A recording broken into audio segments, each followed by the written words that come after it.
Hi, Neil Sean here on Your Entertainment News. I'm absolutely thrilled to be able to introduce to you an absolute musical legend. That's right, Sir Tim Rice, who tells us all about his life in musicals and so much more, which is currently touring the United Kingdom and hopefully the rest of the world, let me tell you. But remember though, Sir Tim, if you miss it, you'll miss out. don't miss Sir Tim live on your stage and across the TV screens too. Thank you. Thank you.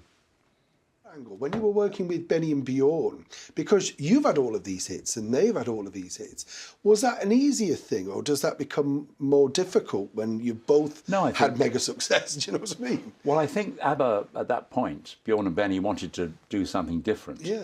I don't think even they foresaw that ABBA would get even bigger later on. But I think from their point of view, having a bit of a break from ABBA at that time when ABBA had had 6 or 7 years of huge success. Just incredible, wasn't it? Brilliant records.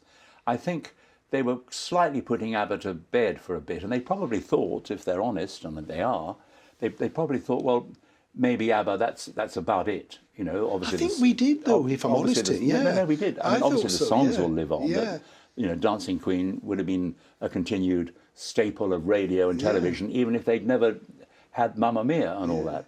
But so Benny and Bjorn were able to work in the musical theatre, and that gave them the idea and the inspiration to do Mamma Mia when Judy Kramer, the producer and the lady who had the idea for the show, who was my assistant, and that's how she knew Bjorn and Benny. Wow. And then after we'd finished doing Chess, which opened here in 1986 in Britain, by about 1988, when the Chess office had subsided a bit, because, you know, in a way the main point of the company had happened, Judy got in touch with Bjorn and Benny and suggested this idea, which eventually became absolutely massive. Mamma Mia. And then, of course, ABBA have gone on, their wonderful music has gone on in several new formats. Yeah. But it's like your music, most recently, isn't it? Voyage. I was going to say your music gets rediscovered all the time. Yeah. Why am I plugging ABBA? No, but it's true though. I mean, because we've now got a new production that's slightly controversial, some people might say, of Jesus Christ Superstar, the Hollywood Bowl coming up. And you look at it, you know, and think, wow, the Hollywood Bowl. I mean, when you wrote it, I don't know if you ever thought that I was going to get to that point, but well, it's been to the Hollywood Bowl before. But you know what I mean? At the initial thing when you wrote it and thought, but you know, this time it's got Cynthia Erivo. Yeah.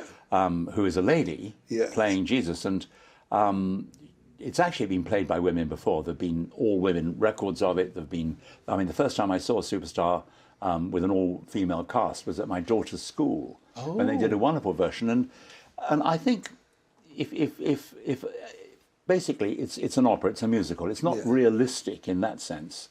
You can do it as many people have done it. You can do it with the right costumes and the right atmosphere, like the Norman Jewison movie, but there's no earthly reason why you should deny the chance for a great singer to sing any part in the piece. Yeah. And it's not a gimmick. Cynthia Erivo is a phenomenal performer, and I mean, I've worked with her on one or two things, the odd song here and there before, but it's great to see her take on this big role. I can't wait to see it. I was going to say, it's just lovely though, isn't it, that it keeps revisiting.